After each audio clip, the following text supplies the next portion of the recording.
ಜಾತಿ ಗಣತಿ ವಿಷಯ ಮುಂದೂಡಿದ ಮುಖ್ಯಮಂತ್ರಿ ಸಿದ್ದರಾಮಯ್ಯ. ಇವತ್ತು ಜಾತಿ ಗಣತಿ ವಿಷಯದ ಸುದೀರ್ಘ ಚರ್ಚೆಯ ನಂತರ ಎಲ್ಲರಿಗೂ ಲಿಖಿತ ರೂಪದಲ್ಲಿ ನಿಮ್ಮ ಉತ್ತರವನ್ನು ನೀಡಿ ಎಂದು ಸೂಚಿಸಿದ ಮುಖ್ಯಮಂತ್ರಿ ಸಿದ್ದರಾಮಯ್ಯನವರು. ಅರ್ಥಾತ್ ಕ್ಯಾಬಿನೆಟ್ನಲ್ಲಿ ಜಾತಿ ಗಣತಿಗೆ ಸಂಬಂಧಪಟ್ಟಂತೆ ಸರ್ವಾನುಮತದ ತೀರ್ಮಾನ ತೆಗೆದುಕೊಳ್ಳಲಿಕ್ಕೆ ಸಾಧ್ಯ ಆಗಿಲ್ಲ. ವಿಸ್ತೃತ ಚರ್ಚೆ ಆಗಿದೆ. ಮುಂದಿನ ಕ್ಯಾಬಿನೆಟ್ಗೆ ತೀರ್ಮಾನ ಮುಂದೂಡಿಕೆ ಆಗಿರುವುದರ ಅರ್ಥ ಪರ ವಿರೋಧದ ಚರ್ಚೆಗಳು ನಡೆದಿವೆ, ಆದರೆ ಒಂದು ತೀರ್ಮಾನವನ್ನು ತೆಗೆದುಕೊಳ್ಳಲಿಕ್ಕೆ ಕ್ಯಾಬಿನೆಟ್ಗೆ ಸಾಧ್ಯ ಆಗಿಲ್ಲ.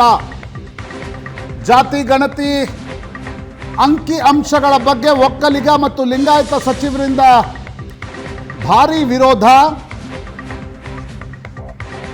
ಜಾತಿ ಗಣತಿ ಜಾರಿಗೆ ಭಾರೀ ವಿರೋಧದ ಹಿನ್ನೆಲೆಯಲ್ಲಿ ಸಭೆ ಮುಂದೂಡಿಕೆ. ಯಾವುದೇ ನಿರ್ಧಾರಕ್ಕೆ ಬಾರದ ಕ್ಯಾಬಿನೆಟ್. ಮುಂದಿನ ವಾರ ನಡೆಯುವ ಕ್ಯಾಬಿನೆಟ್ ಸಭೆಯಲ್ಲಿ ಮತ್ತೊಮ್ಮೆ ಈ ವಿಷಯ ಚರ್ಚೆ ಆಗುತ್ತೆ. ಆಗ ಎಲ್ಲ ಸಚಿವರು ಲಿಖಿತವಾಗಿ ನಿಮ್ಮ ಅಭಿಪ್ರಾಯಗಳನ್ನು ತಿಳಿಸಿ ಎಂದ ಮುಖ್ಯಮಂತ್ರಿ ಸಿದ್ದರಾಮಯ್ಯನವರು. ಅಖಿಲ ಭಾರತ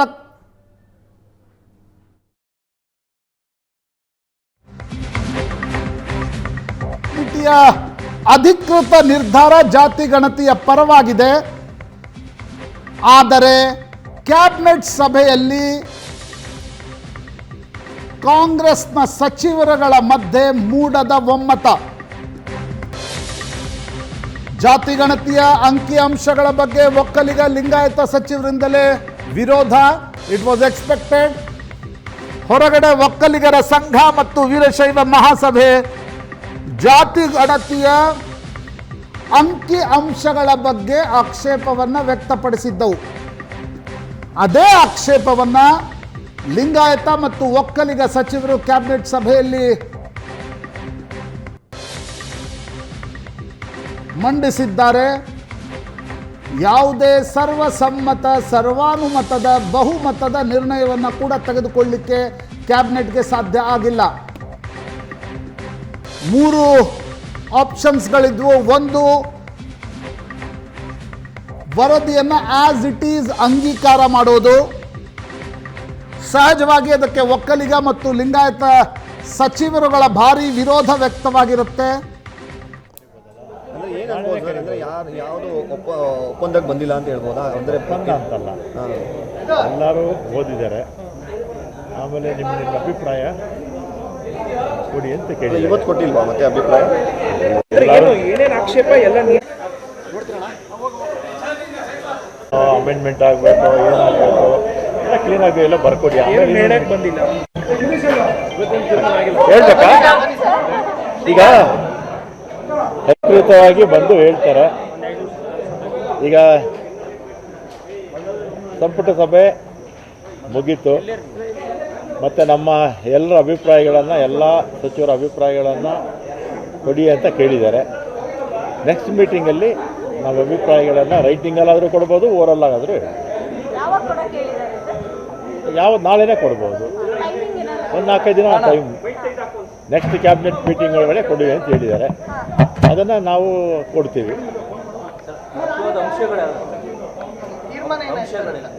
ಅಂಶ ನಾವೇನು ಕೊಟ್ಟಿಲ್ವಲ್ಲ, ನಾವು ಬರ್ಕೊಡ್ಬೇಕಷ್ಟೇ. ತೀರ್ಮಾನ ಏನೂ ಆಗಿಲ್ಲ. ತೀರ್ಮಾನ ನೆಕ್ಸ್ಟ್ ಕ್ಯಾಬಿನೆಟ್ ಮೀಟಿಂಗ್ ಕರೀತಾರೆ, ಆವಾಗ ತೀರ್ಮಾನ. ಚರ್ಚೆ ಆಗಿರುತ್ತೆ, ಚರ್ಚೆ ಆಗಿದೆ. ಎಲ್ಲ ಪಾಸಿಟಿವ್ ಆಗಿ, ನೋ ನೆಗೆಟಿವ್ ಏನೂ ಇಲ್ಲ. ಎಲ್ಲ ಪಾಸಿಟಿವ್ ಆಗಿ ಚರ್ಚೆ ಆಗಿದೆ.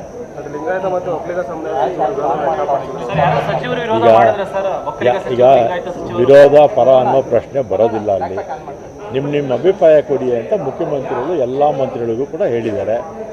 ರೈಟಿಂಗಲ್ಲಾದರೂ ಕೊಡಿ ಅಥವಾ ಓರಲ್ಲಾಗಾದರೂ ಕೊಡಿ ಅಂತ ಕೇಳಿದ್ದಾರೆ. ಮುಂದಿನ ಸಭೆ ಒಳಗಡೆ ಕೊಡಿ ಅಂತ ಹೇಳಿದ್ದಾರೆ.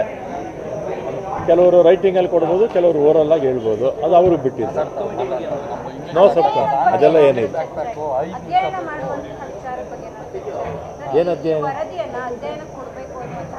ಇಲ್ಲ. ಆಮೇಲೆ ಮುಂದಿನ ಸಭೆಯಲ್ಲಿ ಏನಾಗುತ್ತೋ ಗೊತ್ತಿಲ್ಲ, ಮುಂದಿನ ಸಭೆಯಲ್ಲಿ ಏನಾಗುತ್ತೋ ಗೊತ್ತಿಲ್ಲ. ನಮ್ಮ ಅಭಿಪ್ರಾಯ ಕೊಡಿ ಅಂತ ಕೇಳಿದ್ದಾರೆ. ಮುಂದಕ್ಕೆ ಏನಾಗುತ್ತೆ ಅಂತ ನಾನು ಹೇಳೋಕ್ಕಾಗುತ್ತಾ?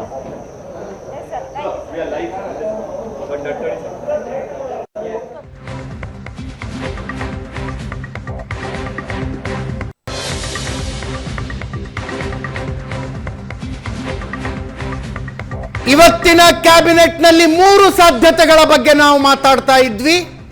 2 ಸಾಧ್ಯತೆಗಳು ಹೈಲಿ ಅನ್ಲೈಕ್ಲಿ.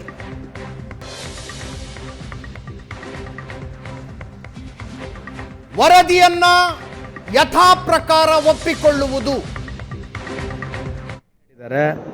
ಇನ್ನು ಮತ್ತೆ ನೆಕ್ಸ್ಟ್ ವೀಕಿಗೆ ಈ ಚರ್ಚೆ ಮುಂದೆ ಓಡಲಾಗಿದೆ. So there is nothing wrong in it. Everybody have put their own mind to it. ನಾನು ಅವಾಗಲೇ ಹೋಗ್ತೇನೆ ಮುಂಚೆನೇ ಹೇಳಿದ್ದೆ, ಇದು ಒಂದೇ ಕ್ಯಾಬಿನೆಟ್ಗೆ ಆಗ್ತಕ್ಕಂಥದ್ದಲ್ಲ, it's a big issue. So ಮಾನ್ಯ ಮುಖ್ಯಮಂತ್ರಿಯವರು ಮತ್ತೆ ಪುನಃ ನೆಕ್ಸ್ಟ್ ವೀಕಿಗೆ ಇದರಿಂದ ಡೀಟೇಲ್ ಆಗಿ ಇದ್ರ ಬಗ್ಗೆ ಡಿಬೇಟ್ ಆಗಲಿಕ್ಕೆ ಮತ್ತೆ ಅವಕಾಶವನ್ನು ಮಾಡಿದ್ದಾರೆ. ಸೊ ಅಲ್ಲ, ವ್ಯಕ್ತ ಇಂಡಿವಿಜುವಲ್ ಆಗೇನಿಲ್ಲ, it is just over all. We cannot say ಯಾರೇನು ಮಾತನಾಡಿದ್ರೆ ಅಂತ ನಾನು ಹೇಳೋಕ್ಕಾಗೋದಿಲ್ಲ, ಅದು ಹೇಳೋ ನೆಸಿಟಿನೂ ಇಲ್ಲ. ಎಲ್ಲರೂ ಅವ್ರವ್ರ ಅಭಿಪ್ರಾಯಗಳನ್ನ ತಿಳಿಸ್ತಾರೆ, ಮತ್ತೆ ಇನ್ನು ತಿರ್ಗಾ ನೆಕ್ಸ್ಟ್ ವೀಕ್ ತಿಳಿಸ್ಲಿಕ್ಕೆ ಹೇಳ್ತಾ ಇದ್ದಾರೆ. ನೆಕ್ಸ್ಟ್ ಅಲ್ಲ, ಇದು ಹಿಂಗೆ continue, because it is not concluded today, it will go to next weak.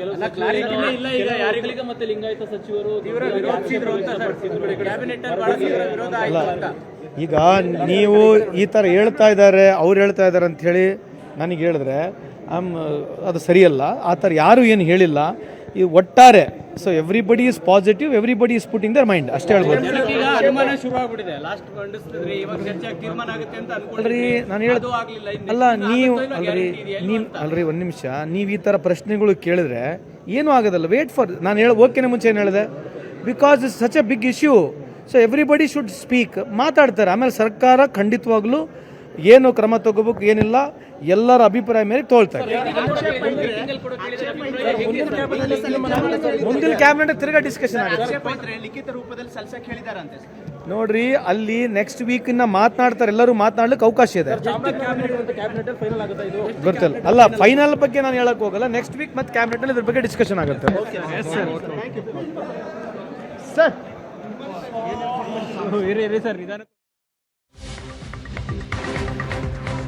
ಇವತ್ತಿನ ಕ್ಯಾಬಿನೆಟ್ನ 3 ಔಟ್ಕಮ್ಗಳ ಬಗ್ಗೆ ನಾವು ಮಾತಾಡ್ತಾ ಇದ್ವಿ. 3 ಸಾಧ್ಯತೆಗಳ ಬಗ್ಗೆ. ಒಂದು, ಈ ವರದಿಯನ್ನು ಯಥಾ ಪ್ರಕಾರ ಒಪ್ಪಿಕೊಂಡು ಬಿಡೋದು. ಹಾಗೆ ಮಾಡಿದರೆ ಸತೀಶ್ ಜಾರಕಿಹೊಳಿ ಅವರು ಮಾತಾಡ್ತಿದ್ದಾರೆ. ಇನ್ನು ಭಾಳಷ್ಟು ಜನ ಅಭಿಪ್ರಾಯ ಹೇಳಲಿಕ್ಕಾಗಿಲ್ಲ. ಸೊ ಇನ್ನು ಮುಂದಿನ ಸಂಪುಟ ಸಭೆಯಲ್ಲಿ ಮತ್ತೆ ಚರ್ಚೆಗೆ ಬರ್ಬೋದು. ಈಗ ಅಪೂರ್ಣ ಆಗಿದೆ ಅಷ್ಟೇ. ಹೇಗೆ ನಿಮ್ಮ ಅಭಿಪ್ರಾಯ ವ್ಯಕ್ತಪಡಿಸಕ್ಕೆ ಏನಾದ್ರು ಸೂಚನೆ ಕೊಟ್ಟಿದ್ದಾರೆ ಸರ್? ಇಲ್ಲ, ಅದೇ ಅಪೂರ್ಣ ಆಗಿದೆ. ಮತ್ತೆ ಕೆಲವರು ಹೇಳಿದ್ದಾರೆ, ಕೆಲವರು ಹೇಳಲಿಕ್ಕಾಗಿಲ್ಲ. ಇನ್ನು ಮುಂದಿನ ಬಹುಶಃ ಮುಂದಿನ ಬರಲಿಕ್ಕಿಲ್ಲ, ಯಾಕಂದರೆ 24 ಅಲ್ಲಿ ಬರಲಿಕ್ಕಿಲ್ಲ. ಮುಂದಿನ ಸಭೆಯಲ್ಲಿ ಚರ್ಚೆಗೆ ಬರ್ಬೋದು. ಸರ್ ಲಿಖಿತವಾಗಿ ಕೊಡೋದು ಅಥವಾ ಓವರಲ್ ಆಗಿ ಹೇಳಲಿಕ್ಕೆ ಸಹ ಅವಕಾಶ ಸರ್? ನೋಡಿ, ಅದಕ್ಕೆ ಒಂದು ಸಾರಿ ಇನ್ನು ನಾವು ಮಂತ್ರಿಗಳು ಕೂಡ ಒಂದು ಸಾರಿ ಸಭೆ ಮಾಡಬೇಕಾಗಿದೆ. ಯಾಕಂದರೆ ಎಲ್ಲರ ಅಭಿಪ್ರಾಯ ಒಂದೇ ಆಗಬೇಕಾಗಿದೆ. ಅದಕ್ಕೆಲ್ಲರೂ ಒಂದು ಸಲ ಚರ್ಚೆ ಮಾಡಿ ಯಾವ ರೀತಿ ಓರಲ್ಲಿ ಹೇಳಬೇಕಾ ಅಥವಾ ಲಿಖಿತ ಕೊಡಬೇಕಾ ಅನ್ನೋದು ಮಂತ್ರಿಗಳ ತೀರ್ಮಾನ ಮಾಡಬೇಕು. ಇನ್ನೊಂದು, ಪ್ರಬಲ ಸಮುದಾಯಗಳ ವಿರೋಧ ಇದೆಯಲ್ಲ, ಇದೇ ಈ ಒಂದು ಡಿಸಿಷನ್ ಕಾರಣ ಹಾಗಾದರೆ? ಇಲ್ಲ, ಹಂಗೇನಿಲ್ಲ. ಅದು ಇನ್ನೂ ಏನೂ ಆಗಿಲ್ಲಲ್ಲ. ಎಲ್ಲ ಸಾಧಕ ಬಾಧಕ ಮಾಡಲಿಕ್ಕೆ ಅದಕ್ಕೆ ಮತ್ತೆ ಮುಂದೂಡಿದ್ದೀವಿ. ಯಾರಿಗೂ ಅನ್ಯಾಯ ಆಗಬಾರ್ದು ಅನ್ನೋ ಕಾರಣಕ್ಕಾಗಿ ಮುಂದೂಡಿದ್ದೀವಿ. ಒಂದ್ಸರಿ ಎಲ್ಲ ಸಚಿವರು ಚರ್ಚೆ ಮಾಡ್ತೀವಿ, ಮಾಡಿ ನಿರ್ಧಾರ ಮಾಡ್ತೀವಿ. ಒಟ್ಟಾರೆ ವರದಿ ಬಗ್ಗೆ ನಿಮ್ಮ ವೈಯಕ್ತಿಕ ಅಭಿಪ್ರಾಯ ಸರ್? ಒಟ್ಟಾರೆ ಪೂರ್ಣ ಪ್ರಮಾಣದ ವರದಿ ನೋಡಿ, ಅದು ಭಾಳ ಡೀಟೇಲ್ ಆಗಿದೆ. ಒಂದೇ ಸಾರಿ ಓದ್ಲಿಕ್ಕೆ ಆಗೋಲ್ಲ. ಸುಮಾರು ಸುದೀರ್ಘವಾಗಿರುವಂಥ ವರದಿ ಅದು. ಅದಕ್ಕೆ ಮುಂದೂಡಿದ್ದಾರೆ. ಎಲ್ಲರೂ ಇನ್ನೂ ಸಮಯ ಬೇಕು ಕೇಳಿದ್ದಾರೆ ಭಾಳ ಜನ. ಸಮಯ ನೋಡೋದು. ಇನ್ನೊಂದೇ, ಕೆಲವು ಸಮುದಾಯಗಳು ಹೇಳ್ತಿರ್ತಕ್ಕಂಥ ನಮ್ಮನ್ನು ಕರೆದು ಮಾತಾಡಬೇಕಾಗಿತ್ತು, ಚರ್ಚೆ ಮಾಡೋದು. ಅವಾಗ ಇಷ್ಟು ಗೊಂದಲಗಳು ಆಗ್ತಾ ಇಲ್ಲ ಅಂತಕ್ಕಂಥ ಇದು ಈಗೂ ಅವಕಾಶ ಇದೆಯಲ್ಲ. ಈಗೇನು ನಾವು ಮಾಡ್ತಾ ಇಲ್ಲ, ಈಗೂ ಅವಕಾಶ ಇದೆ. ಭಾಳ ಮಂದಿ ಅಭಿಪ್ರಾಯ ಅದೇ ಇದೆ. ಸೊ ನೋಡೋಣ, ಮತ್ತೆ ಮುಂದಿನ ಸಂಪುಟ ಸಭೆಯಲ್ಲಿ ಬಂದಾಗ ಅದ್ರ ಬಗ್ಗೆ ಚರ್ಚೆ ಮಾಡೋಣ. ಸೊ ಇದು ಹಿರಿಯ ಸಚಿವರಾಗಿರ್ತಕ್ಕಂಥ ಸಚಿವರು ಕೊಟ್ಟಾರೆ ಅಂದರೆ ಮುಂದಿನ ಸಂಪುಟದಲ್ಲಿ ಬಗ್ಗೆ ಚರ್ಚೆ ಮಾಡಿ ತೀರ್ಮಾನ ಮಾಡೋ ಭರವಸೆ. ಆಮೇಲೆ ಇದರಲ್ಲಿ ಇದು ಏನಾದರೂ ನ್ಯೂನತೆಗಳಿದ್ರೆ ಅದನ್ನು ಸರಿ ಮಾಡ್ಕೊಳ್ಳುವಂಥ ಅವಕಾಶ ಎಲ್ಲ ಕೊಡಬೇಕಲ್ಲ, ಜನಕ್ಕೂ ಕೊಡಬೇಕು, ಎಲ್ಲರೂ ಕೊಡಬೇಕು. ಅದಕ್ಕೋಸ್ಕರನೇ ಮತ್ತು ಮುಖ್ಯಮಂತ್ರಿಗಳು ಇನ್ನೂ 1 ವಾರ ಕಾಲ ಟೈಮ್ ಕೊಟ್ಟಿದ್ದಾರೆ ನಮಗೆ. ಇವತ್ತು ಎಷ್ಟು ಜನ ಸಚಿವರು ತಮ್ಮ ಅಭಿಪ್ರಾಯ ಹೇಳಿದ್ದಾರೆ? ಅಭಿಪ್ರಾಯ ಅಂತೇನು ಹೇಳಲಿಲ್ಲ, ಯಾರ್ದು ತಗೊಳ್ಳಿಲ್ಲ. ಇವತ್ತು ಡಿಸ್ಕಷನ್ಸ್ ಆಯಿತು, ಏನು ಮಾಡಬೇಕು ಏನಿಲ್ಲ. ಈಗ ಕಳೆದ ಬಾರಿ ಮಂಡಿಸಿದ್ರಿ, ಈಗ ಚರ್ಚೆ ಆಯಿತು, ಇನ್ನೂ ಚರ್ಚೆ ಮುಂದುವರಿಬೇಕಂದ್ರೆ ಇನ್ನು ಎಷ್ಟು ಕ್ಯಾಬಿನೆಟ್ ಬೇಕಾಗ್ಬೋದು ಸರ್? ಇದು ಒಂದು ಕ್ಯಾಬಿನೆಟ್ ನೆಕ್ಸ್ಟ್ ಕ್ಯಾಬಿನೆಟ್ ಅಲ್ಲಿ ಆಗುತ್ತೆ. ಹೌದು, ಆಗುತ್ತೆ. ಇದಿಷ್ಟು ರಾಮಲಿಂಗ ರೆಡ್ಡಿ ಅವ್ರ ಮಾತು. ಕ್ಯಾಮ್ರಾಮನ್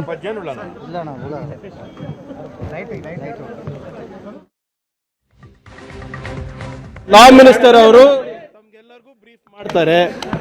ಈಗ 5.5 ಕೋಟಿ ಜನರದ್ದು ಸರ್ವೆ ಆಗಿದೆ. ಅದು ಇಷ್ಟು ಸುಲಭವಾಗಿ ನಾವು ನಿರ್ಧಾರಗಳು ತಗೊಳಕ್ಕಾಗಲ್ಲ. ಆಮೇಲೆ ಆಳವಾಗಿ ಅಧ್ಯಯನ ಮಾಡಬೇಕಾಗುತ್ತೆ.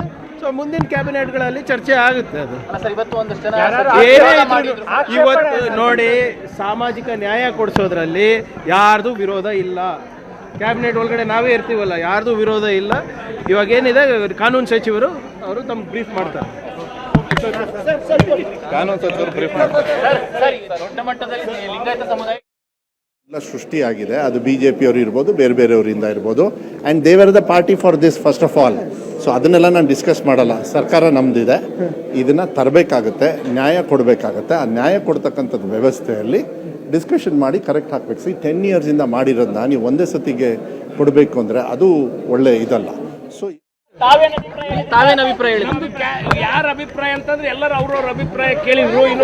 ನೀವು ಸಮುದಾಯದ ಪರವಾಗಿ ಹೇಳಿ. ಸಮುದಾಯದ ಪರವಾಗಿ ಅಭಿಪ್ರಾಯ ಯಾರು ಹೇಳಿಲ್ಲ. ಏನೇನಾದ್ರಾಗ ಲೋಪದೋಷಗಳು ಅದಾವ ಅವನ್ನೆಲ್ಲ ತಿದ್ದುಪಡಿ ಮಾಡಿ ಕರೆಕ್ಟ್ ಆಗಿ ಮಾಡ್ಬೇಕು ಅಂತ ಹೇಳಿದ್ದಾರೆ. ಓಕೆ, ಮುಂದಿನ ಕ್ಯಾಬಿನೆಟ್ ಅಲ್ಲಿ ಎಲ್ಲ ರೈಟಿಂಗ್ ಅಲ್ಲಿ ಕೊಡ್ತೀರಾ ಸರ್ ಅಭಿಪ್ರಾಯನ ಅಂತ?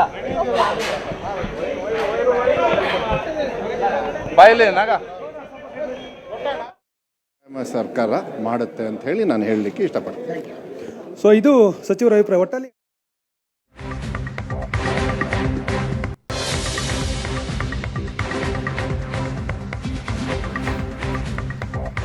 ಚರ್ಚೆ ಅಪೂರ್ಣಗೊಂಡಿದೆ.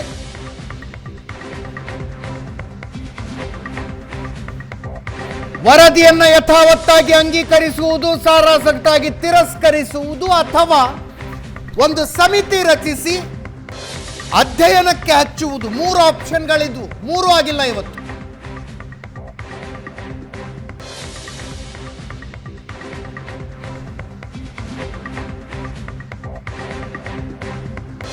ಚರ್ಚೆ ಅಪೂರ್ಣಗೊಂಡಿದೆ.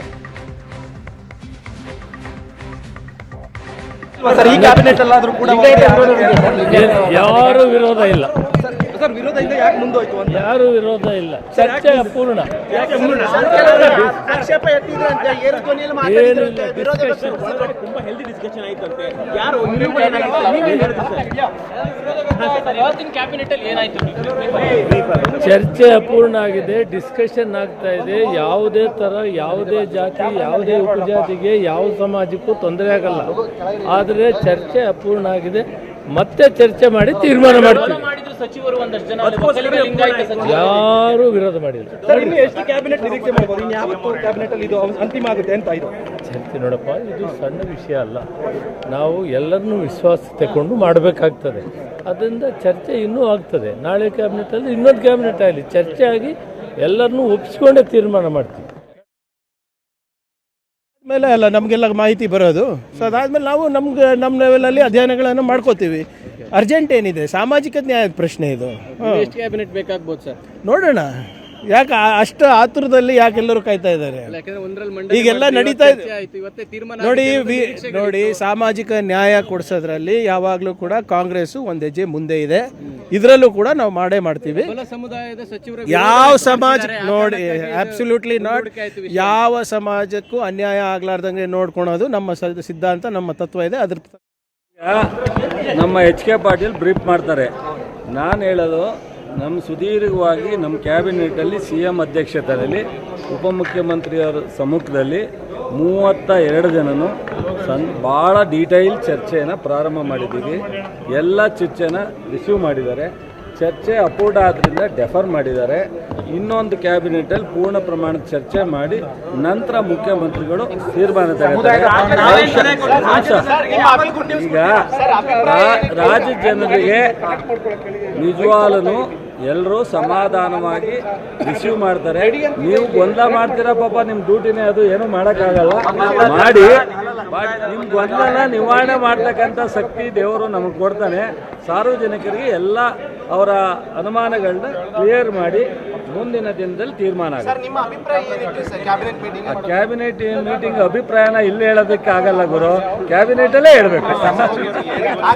ನೋಡಿ, ನಾನು ಒಂದು ನಿಮಿಷ ಕೇಳಪ್ಪ, ನಾನು ಚೀಫ್ ಪಾಪ್ಯುಲಾರಿಟಿಗೆ ಹೋಗಲ್ಲ, ನಾನು ನಿಮ್ಮ ಇದಕ್ಕೆ ಎಮೋಷನಲ್ಲಿ ರೀಚ್ ಆಗಲ್ಲ, ನಾನು ನೀವು ಹೇಳಿದ ತಕ್ಷಣ ನಂದು ಟಿ ವಿಲಿ ಬರಬೇಕು ಅನ್ನೋ ಉದ್ದೇಶ ಇಲ್ಲ. ಇದೊಂದು ರಾಜ್ಯದ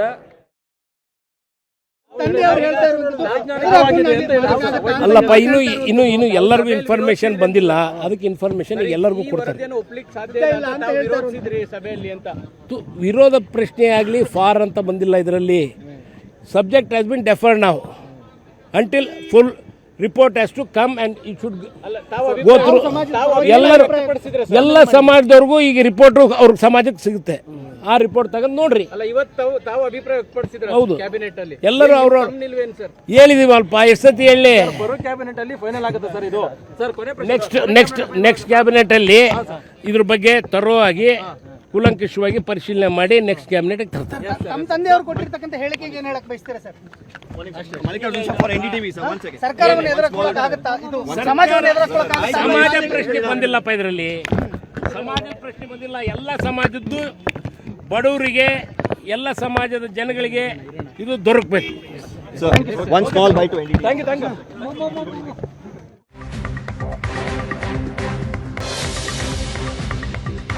ಸಚಿವ ಸಂಪುಟ ಸಭೆ ಮುಗಿಸಿ ಬಂದ ಸಚಿವರು ಒಬ್ಬೊಬ್ಬರಾಗಿ ಮಾತಾಡ್ತಾ ಇದ್ದಾರೆ. ಯಾವುದೇ ಕನ್ಕ್ಲೂಷನ್ಗೆ ಬಂದಿಲ್ಲ ಇವತ್ತಿನ ಸಭೆ.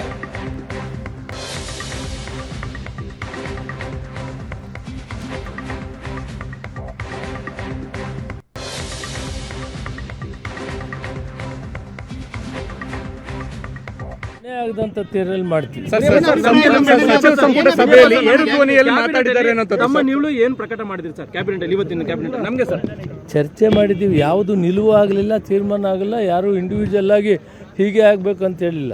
ಏನು ವರದಿ ಇದೆ ವರದಿನ ಸ್ಟಡಿ ಮಾಡ್ತಾ ಇದ್ದೀವಿ, ಅಭಿಪ್ರಾಯಗಳು ಕೊಡ್ತಾರೆ. ಒಟ್ಟಾರೆ ತೀರ್ಮಾನ ಆಗೋಕ್ಕಾಗಲಿಲ್ಲ, ಚರ್ಚೆ ಅಪೂರ್ಣ ಆಗಿದೆ. ನಾಳೆ ಕ್ಯಾಬಿನೆಟ್ ಆಗ್ಬೋದು, ಇನ್ನೊಂದು ಕ್ಯಾಬಿನೆಟ್ ಆಗ್ಬೋದು, ಕನ್ಸೆನ್ಸಸ್ ಮೇಲೆ ಒಟ್ಟಿಗೆ ಸೇರಿ ತೀರ್ಮಾನ ಮಾಡ್ತೀವಿ. ಯಾವ ವರ್ಗಕ್ಕೂ ಯಾವ ಜಾತಿಗೂ ಅನ್ಯಾಯ ಆಗಲ್ಲ. ಎಲ್ಲ ಸಚಿವರು ಏರು ಧ್ವನಿಯಲ್ಲಿ ಮಾತಾಡಿದ್ದಾರೆ ಇಲ್ಲ, ಮುಖ್ಯಮಂತ್ರಿಗಳು ಏನು ಹೇಳಿದ್ದಾರೆ? ಆಕ್ಷೇಪ ವ್ಯಕ್ತಪಡಿಸಿ ಮುಖ್ಯಮಂತ್ರಿಗಳು ಏನು ಹೇಳಿದ್ದಾರೆ ಸರ್? ಇಲ್ಲ, ತೀವ್ರ ಆಕ್ಷೇಪ ಮುಖ್ಯಮಂತ್ರಿಗಳು ಏನು ಹೇಳಿದ್ದಾರೆ ಸರ್? ಇಲ್ಲ, ಅಭಿಪ್ರಾಯವನ್ನು ತೆಗೆದುಕೊಂಡಾದ್ಮೇಲೆ ಮುಖ್ಯಮಂತ್ರಿಗಳು ಏನು ಯಾರು ಏರು ಧ್ವನಿ ಇಲ್ಲ, ಏನು ಇಲ್ಲ, ಏನು ತಪ್ಪತ್ರ ಇಲ್ಲ. ಮುಖ್ಯಮಂತ್ರಿಗಳು ಏನು ಹೇಳಿದ್ರು ಸರ್? ನಿಮ್ಮ ಅಭಿಪ್ರಾಯವನ್ನು ತೆಗೆದುಕೊಂಡಾದ್ಮೇಲೆ ಮುಖ್ಯಮಂತ್ರಿ ಫೈನಲ್ ಏನು ಸೂಚನೆ ಕೊಟ್ಟರು? ಮುಂದಕ್ಕೆ ಹೋಗಿದೆ, ಮೀಟಿಂಗ್ ಫೈನಲ್ ಆಗಲಿಲ್ಲ. ಫೈನಲ್ ಆಗುತ್ತೆ ಹಾಗೆ ನಾವು ಅನೇಕ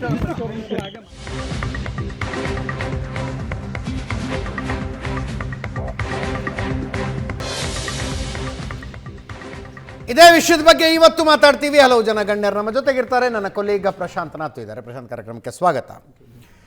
ಮೋಹನ್ ವಿಶ್ವ ಅವರು ಬಿಜೆಪಿಯಿಂದ, ಅಶ್ವಿನ್ ಗೌಡ ಅವರು JDS ಇಂದ ಇದ್ದಾರೆ. ಇಬ್ಬರು ಕೂಡ ಕಾರ್ಯಕ್ರಮಕ್ಕೆ ಸ್ವಾಗತ. ದೊಡ್ಡಯ್ಯ ಹಿಂದುಳಿದ ವರ್ಗಗಳ ಮುಖಂಡರು, ಕುಮಾರ್ ಒಕ್ಕಲಿಗ ಕ್ರಿಯಾ ಸಮಿತಿಯ ಅಧ್ಯಕ್ಷರು, ಜೊತೆಗೆ ರೇಣುಕಾ ಪ್ರಸನ್ನ ಕಾರ್ಯದರ್ಶಿ, ವೀರಶೈವ ಮಹಾಸಭಾ. 3 ಜನ 3 ಸಮುದಾಯಗಳ ಪ್ರತಿನಿಧಿಗಳಾಗಿ ನಮ್ಮ ಪ್ಯಾನಲ್ನಲ್ಲಿದ್ದೀರಿ. 3 ಜನರು ಕೂಡ ಕಾರ್ಯಕ್ರಮಕ್ಕೆ ಸ್ವಾಗತ. ರೇಣುಕಾ ಪ್ರಸನ್ನ ಅವರದೇ ಮೊದಲನೇ ಪ್ರತಿಕ್ರಿಯೆ ತೆಗೆದುಕೊಳ್ತೀನಿ. ವೀರಶೈವ ಮಹಾಸಭಾ ಏನು ಸೂಚನೆಯನ್ನು ಕೊಟ್ಟಿತ್ತು, ಸಲಹೆಯನ್ನು ಕೊಟ್ಟಿತ್ತು, ಅದು ಪಾಲನೆ ಆಗಿದೆಯಾ ಸರ್ ಕ್ಯಾಬಿನೆಟ್ ಮೀಟಿಂಗಲ್ಲಿ? ಅಲ್ಲ, ಇನ್ನು ಈ ಸಭೆಯಿಂದ ಏನು ಔಟ್ಕಮ್ ಇನ್ನು ಹೊರಗೆ ಔಟ್ಕಮ್ ಅಲ್ಲ, ನೀವು ವಾದ ಏನು ಮಂಡಿಸಬೇಕು ಅಂತ ಹೇಳಿದ್ರು, ಆ ವಾದ ಮಂಡನೆ ಆಗಿದೆ ಒಳಗೆ ಅಂತ ನಂಬಿಕೆ ಇದೆಯಾ ತಮಗೆ? ಈಗ ಸಚಿವ ಸಂಪುಟ ಮುಂದಕ್ಕೆ ಹೋಗಿದೆ ಅಂದರೆ ಮೋಸ್ಟ್ಲಿ ಅದು ಆಗಿದೆ ಅನ್ನೋದು ನಮಗೊಂದು ಭರವಸೆ ಅಷ್ಟೇ. ಓಕೆ, ಖಚಿತವಾಗಿ ಹೇಳಲಿಕ್ಕೆ ನಮ್ಮಲ್ಲಿ ಯಾವುದೇ ರೀತಿ ಈಗ ಆಧಾರ ಇಲ್ಲ. ಹಾಗಾಗಿ ಏನಂತ ಕಳಿಸಿದ್ರಿ? ಇಲ್ಲ, ನಮ್ಮಲ್ಲಿ ಏನು ಈ ವರದಿಯಲ್ಲಿ ಇರ್ತಕ್ಕಂಥ ಲೋಪದೋಷಗಳೇನಿದೆ, ಆ ಲೋಪದೋಷಗಳನ್ನು ಗುರ್ತು ಮಾಡಿ ಆ ವರದಿಗೆ ಸಂಬಂಧಪಟ್ಟಂಗೆ ನಾವು ಅದನ್ನು ಹೈಲೈಟ್ ಮಾಡಿ ನಮ್ಮ ಸಚಿವರು ಯಾವುದು ಅದು ಬೇರೆ, ಜನರಲ್ ಆಗಿ ಮಾತಾಡೋದು ಬೇರೆ. ಆದರೆ ಏನು ವರದಿಯನ್ನು ಜಯಪ್ರಕಾಶ್ ಹೆಗ್ಡೆ ಅವರು ಕೊಟ್ಟಿದ್ದಾರೆ, ಅದರಲ್ಲಿರ್ತಕ್ಕಂಥ ಲೋಪದೋಷಗಳೇನಿದ್ದಾವೆ ಅಂಥ ಲೋಪದೋಷಗಳನ್ನು ಸಚಿವ ಸಂಪುಟದಲ್ಲಿ ತರ್ತಕ್ಕಂಥದ್ದು ನಮ್ಮ ಸಮುದಾಯದ ಏನು ತೊಂದರೆ ಆಗಿದೆ, ಪರ್ಟಿಕ್ಯುಲರ್ಲಿ ಆ ಒಂದು ವಿಷಯಗಳನ್ನು ಇಟ್ಕೊಂಡು ನಮ್ಮೆಲ್ಲ ಸಚಿವರು ಮಧ್ಯಾಹ್ನ ಅದ್ರ ಬಗ್ಗೆ ಪೂರ್ವಭಾವಿ ಒಂದು ಸಭೆ ಮಾಡಿ ಒಟ್ಟಾರೆ ಅಭಿಪ್ರಾಯವನ್ನು ಸಚಿವ ಸಂಪುಟದ ಮುಂದೆ ತಂದಿದ್ದಾರೆ ಅನ್ನೋ ಒಂದು ನಂಬಿಕೆ ಇದೆ. ಹಾಗಾಗಿ ಈ ಸಚಿವ ಸಂಪುಟದಲ್ಲಿ ಏಕೆಂದರೆ ಈಗ ನಾವೇ ಎತ್ತಿರ್ತಕ್ಕಂಥ ಪ್ರಶ್ನೆಗಳಿದ್ದಾವಲ್ಲ, ಅಷ್ಟು ಸುಲಭವಾಗಿ ಬಗೆಹರಿತಕ್ಕಂಥದ್ದಲ್ಲ. ಇದರಲ್ಲಿ ತಾಂತ್ರಿಕ ಕಾರಣಗಳಿದ್ದಾವೆ, ಹಲವಾರು ವಿಷಯಗಳು ಆಮೇಲೆ ಎನ್ಯುಮರೇಷನಲ್ಲಿ ಆಗಿರ್ತಕ್ಕಂಥ ತೊಂದರೆಗಳು, ಎನ್ಯುಮರೇಷನಲ್ಲಿ ಆಗಿರ್ತಕ್ಕಂಥ ಲೋಪದೋಷಗಳು ಇವೆಲ್ಲವೂ ಇರೋದ್ರಿಂದ ಇದು ಒಂದೇ ದಿವಸಕ್ಕೆ ಒಂದೇ ಸಮಯದಲ್ಲಿ ಚರ್ಚೆ ಮಾಡಿ ಬಗೆಹರಿಸ್ತಕ್ಕಂಥ ವಿಷಯ ಸಾಧ್ಯವೂ ಇಲ್ಲ. ಹಾಗಾಗಿ ಇದು ಸಭೆ ಮುಂದಕ್ಕೋಗಿದೆ ಅನ್ನೋದು ನಮ್ಮ ಒಂದು ಅಭಿಪ್ರಾಯ. ಓಕೆ ಸರ್, ತಮ್ಮ ಸಮುದಾಯವನ್ನು ಪ್ರತಿನಿಧಿಸುವ ಸಚಿವರುಗಳು ಸರಿಯಾಗಿ ವಾದ ಮಂಡನೆ ಮಾಡಿದ್ದಕ್ಕೆ ಇವತ್ತು ಸಭೆ ಮುಂದೆ ಹೋಯಿತು ಅನ್ನಿಸ್ತಿದೆಯಾ? ಈಗ ಅದ್ರ ಬಗ್ಗೆ ನಮ್ಗೆ ಇನ್ನು ಅಧಿಕೃತವಾಗಿ ಏನು ಗೊತ್ತಿಲ್ಲ. ನಮ್ಮ ಸ್ಟ್ಯಾಂಡ್ ಏನಿತ್ತು ಅದನ್ನು ನಾವು ನಮ್ಮ ಸಮುದಾಯದ ಸಚಿವರಿಗೆ ಮತ್ತು ಸಮುದಾಯದ ಶಾಸಕರು ಸ್ಪಷ್ಟವಾದ ನಿಲುವನ್ನು ತಗೋಬೇಕು ಅಂತ ಹೇಳಿ ನಿನ್ನೆ ಒಂದು ಒಕ್ಕಲಿಗರ ಒಂದು ಹಿರಿಯರ ಒಂದು ಸಭೆಯನ್ನು ಕರೆದು ನಾವು ಸಮಾಲೋಚನೆ ಮಾಡಿದ್ವಿ, ನಮ್ಮ ಸ್ಟ್ಯಾಂಡ್ ಏನಿರುತ್ತೆ ಅಂತೇಳಿ. ಓಕೆ, ನಾವು ಈ ವಿರೋಧ ಆಗಲಿ ಇವತ್ತು ಮಾಡ್ತಾ ಇಲ್ಲ, ಕಳೆದ 10 ವರ್ಷಗಳ ಹಿಂದೆನೇ ಮುಖ್ಯಮಂತ್ರಿಗಳ ನಾವು ಸಚಿವ ಸಂಪುಟ ಸಭೆ ನಂತರ ಮಾಡಿದ್ವಿ. ಮಾತಾಡೋದಂತೆ ಬಿಡ್ರಪ್ಪ.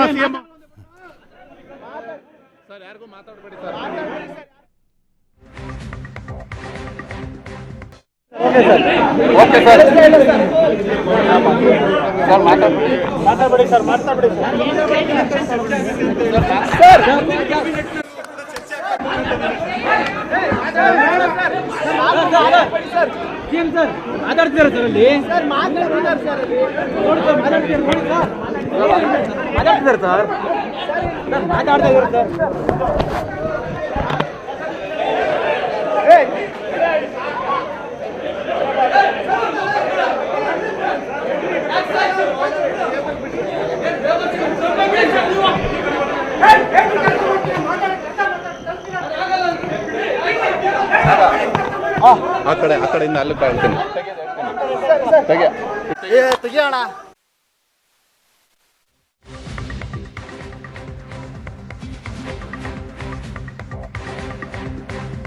ಮುಖ್ಯಮಂತ್ರಿಗಳು ಯಾವುದೇ ಪ್ರತಿಕ್ರಿಯೆ ಕೊಡಲಿಲ್ಲ.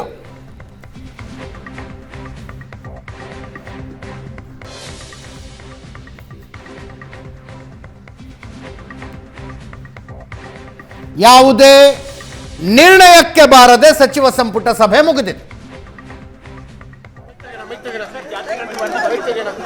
ಪಾಟೀಲ್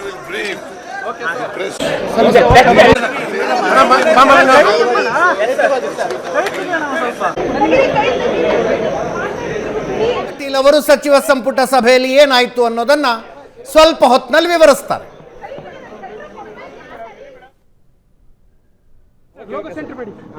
ಈಗಾಗಲೇ ಪ್ರೆಸ್ ಕಾನ್ಫರೆನ್ಸ್ ನಲ್ಲಿ ವಿವರಗಳನ್ನ ಕೊಡ್ತಕ್ಕಂಥದ್ದು ಪ್ರಯತ್ನ ಇದೆ. ಕಾರ್ ಬಂತು, ಕಾರ್ ಈ ಕಡೆ ಬಂದು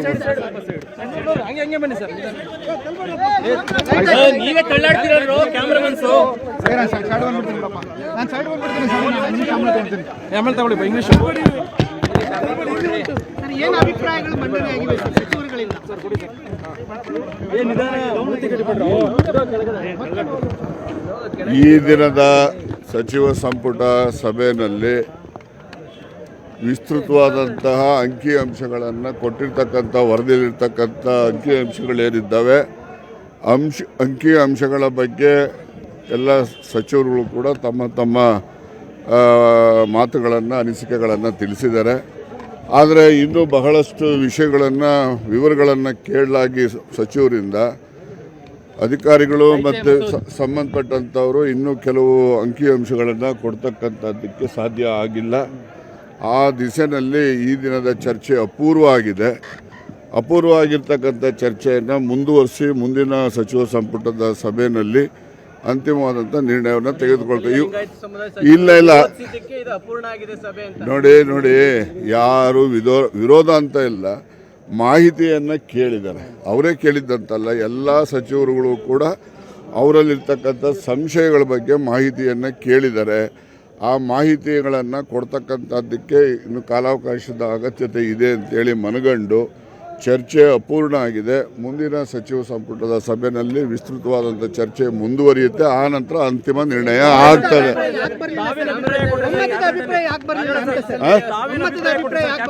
ಅದೆಲ್ಲ ಇಲ್ಲಿ ಹೇಳಕ್ಕಾಗ್ತದಾ? ಮುಂದಿನ ಕ್ಯಾಬಿನೆಟ್ ಅಲ್ಲಿ ಚರ್ಚೆ ಪೂರ್ಣ ಆಗ್ತದೆ, ನಿರ್ಣಯನೂ ಆಗ್ತದೆ. ಲಿಖಿತ ರೂಪದಲ್ಲಿ ಕೊಡಕ್ಕೆ ಹೇಳಿದ್ದಾರೆ ಸರ್, ಹೌದಾ? ಕರೆಕ್ಟಾಗಿ ವಕಾಲತ್ ವಹಿಸ್ತಾ ಇಲ್ಲ, ರಾಜೀನಾಮೆ ಕೊಟ್ಟು ಹೋಗ್ಲಿ ಅಂತ ನಿಮ್ಮದೇ ಕಾಂಗ್ರೆಸ್ ಆಕ್ಷೇಪ ಎತ್ತಾ ಇದ್ದಾರೆ. ಶಾಸಕರ ಜೊತೆ ಮಾತಾಡ್ತೀವಿ, ನಾವು ಏನು ಮಾತಾಡ್ತೀವಿ ಸರ್ ಮಾತಾಡ್ಲಿಕ್ಕೆ. ಹೌದು, ನಾನು ಬ್ಯುಸಿ ಇದ್ದೆ ಅವತ್ತಿನ ದಿವಸ, ನಮ್ಮ ಸ್ನೇಹಿತರ ಜೊತೆಲೂ ಮಾತಾಡ್ತೇನೆ. ಸರ್ ಆಕ್ಷೇಪ ಇದ್ರೆ ಲಿಖಿತ ರೂಪದಲ್ಲಿ ಕೊಡಕ್ಕೆ ಹೇಳಿದ್ದಾರೆ ಸರ್. ನೋಡಿ, ಈಗ ಏನೇನು ಹೇಳಿದ್ದಾರೆ, ಏನೇನು ಚರ್ಚೆ ಆಗಿದೆ ಅದೆಲ್ಲ ಇಲ್ಲಿ ಮಾತಾಡಲಿಕ್ಕೆ ಆಗೋದಿಲ್ಲ. ಚರ್ಚೆ ಅಪೂರ್ಣ ಆಗಿದೆ, ಸೌಹಾರ್ದಯುತವಾಗಿ ಚರ್ಚೆ ಆಗಿದೆ, ಎಲ್ಲರ ಹಿತದೃಷ್ಟಿಯಿಂದ ಒಂದು ತೀರ್ಮಾನ ಆಗ್ತದೆ. ನಾನು ವೈಯಕ್ತಿಕವಾದ ನಾನು ಸಚಿವ ಸಂಪುಟದಲ್ಲಿ ಏನು ಮಾಡಿದ್ದೀನಿ ಅನ್ನುವಂಥದ್ದು ಈಗ ಹೇಳಲಿಕ್ಕೆ ಆಗೋದಿಲ್ಲ. ಮುಂದಿನ ನಮ್ಮ ಸಮುದಾಯದ ನಾವು ಮತ್ತೆ ಚರ್ಚೆ ಮಾಡಬೇಕಾಯಿತು. ಆದರೆ ಮುಂದಿನ ಕ್ಯಾಬಿನೆಟ್ಟು ಹಿಲ್ಸ್ನಲ್ಲಿ ನಡೀತಾ ಇದೆ 24ನೇ ತಾರೀಕಿಗೆ. ಅಲ್ಲಿ ವಿಷಯಗಳನ್ನು ಬೇರೆ ಪ್ರತ್ಯೇಕಿಸಿದ್ದೇವೆ. ಆ ಭಾಗದ ಅಭಿವೃದ್ಧಿ ವಿಚಾರದ ವಿಷಯಗಳ ಹೆಚ್ಚಾಗಿ ಅಲ್ಲಿ ಬರೋದರಿಂದ ಬಹುಶಃ ಅದಾದಮೇಲೆ 1 ಅಥವಾ 2ನೇ ತಾರೀಕಿಗೆ, 1ನೇ ತಾರೀಕು ಗುರುವಾರ ಆಗುತ್ತೆ. ಆದರೆ ಅದು ಮೇ ಡೇ, ಲೇಬರ್ ಡೇ, ಕಾರ್ಮಿಕ ದಿನಾಚರಣೆ, ಆ ಸೂಚನೆ ಇರ್ತದೆ. ಆ ಹಿನ್ನೆಲೆಯಲ್ಲಿ ಅವತ್ತು ಸಭೆ ಆಗಲಿಕ್ಕಿಲ್ಲ. 2ನೇ ತಾರೀಕಿಗೆ ನಡೀತಕ್ಕಂಥ ಸಚಿವ ಸಂಪುಟದ ಸಭೆಯೊಳಗೆ ಮತ್ತೆ ಈ ವಿಷಯವನ್ನು ಕೈಗೆತ್ತಿಕೊಂಡು ಒಂದು ಅಂತಿಮವಾಗಿರ್ತಕ್ಕಂಥ ನಿರ್ಣಯವನ್ನು ಮಾಡೋದಕ್ಕೆ ರಾಜ್ಯ ಸಚಿವ ಸಂಪುಟ ನಿರ್ಣಯಿಸಿದೆ.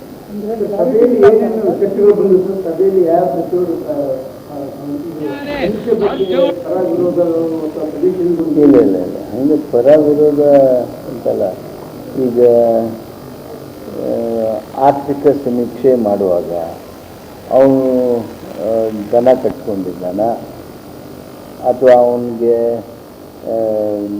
ಯಾವ ರೀತಿಯಾಗಿರ್ತಕ್ಕಂಥ ಉತ್ಪನ್ನದ ಮೂಲ ಇದೆ, ಇಂಥವೇ ಆ ಪ್ಯಾರಾಮೀಟರ್ಸ್ ಏನು ಮಾಡಿದ್ದಾರೆ ಗಂಭೀರವಾಗಿ ನಮ್ಮ ಸಭೆಯಲ್ಲಿ ಚರ್ಚೆ ಮಾಡಲಾಯಿತು. ಸಹಜವಾಗಿ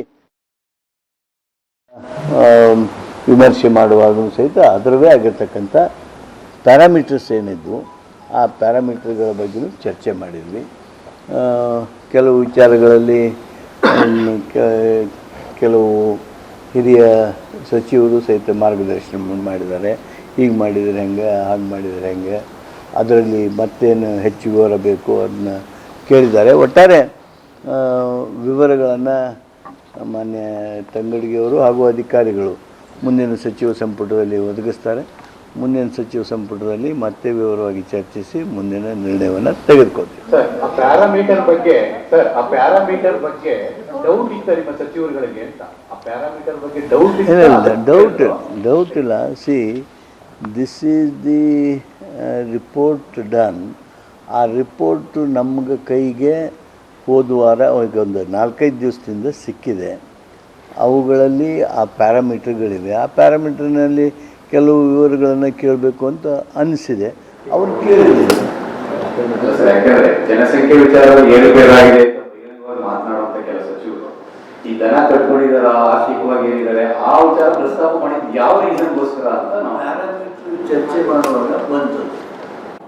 ಪ್ಯಾರಾಮೀಟರ್ಗಳನ್ನು ಚರ್ಚೆ ಮಾಡಿದ್ದೀವಿ ನಾವು. ಆರ್ಥಿಕ ಸಮೀಕ್ಷೆಯೊಳಗೆ ಏನೇನು ಪ್ಯಾರಾಮೀಟರ್ಸ್ ತಗೊಂಡಿದ್ದಾರೆ. ಇದು ಸಾಮಾಜಿಕ, ಆರ್ಥಿಕ, ಸಾಮಾಜಿಕ, ಶೈಕ್ಷಣಿಕ ಸಮೀಕ್ಷೆ. ಈ ಶೈಕ್ಷಣಿಕ ಸಮೀಕ್ಷೆಯೊಳಗೂ ಸಹಿತ ಹಲವಾರು ವಿವರಗಳನ್ನು ನಾವು ಪಡೆದಿದ್ವಿ ಇವತ್ತು. ಅಲ್ಲ, parameters, there are several parameters that we discussed. Yes.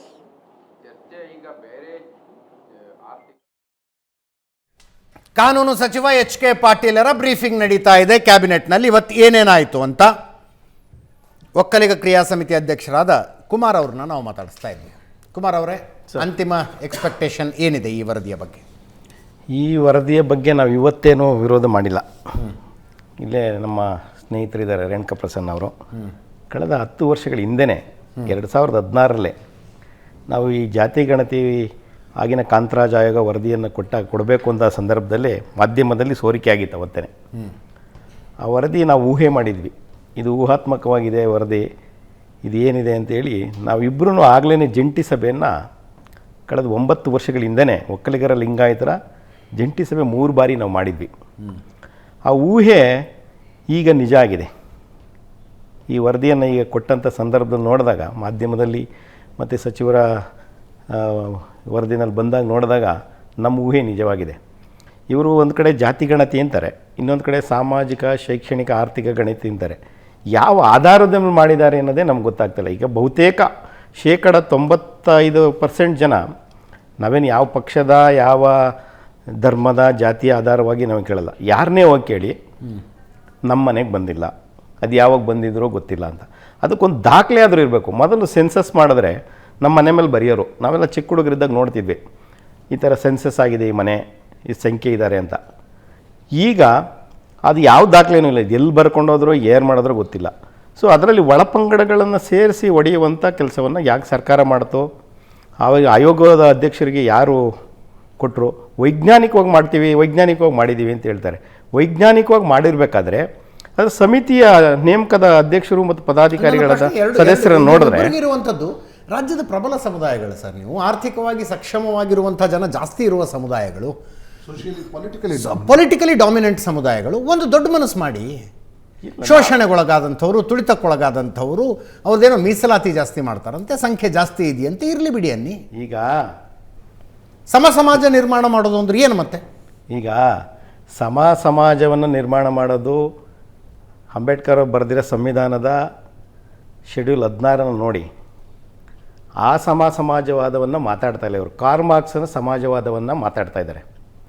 ನಾವು ಯಾವತ್ತೂ ಕಳೆದ ಸ್ವತಂತ್ರದ ನಂತರ ಮತ್ತು ಏನು ಮೀಸಲಾತಿ ಜಾರಿ ಸಂದರ್ಭದಲ್ಲಿ ನಾವು ಯಾವತ್ತೂ ಯಾವ ವರ್ಗದವರೆಗೂ ಎಲ್ಲ ಕೊಟ್ಟಂಥ ಯೋಜನೆಗಳಿರ್ಬೋದು, ಮೀಸಲಾತಿ ಇರ್ಬೋದು, ಯಾವತ್ತೂ ಒಕ್ಕಲಿಗರಾಗಲಿ ಲಿಂಗಾಯತರಾಗಲಿ ನಾವು ಯಾವತ್ತೂ ವಿರೋಧ ಮಾಡಿಲ್ಲ.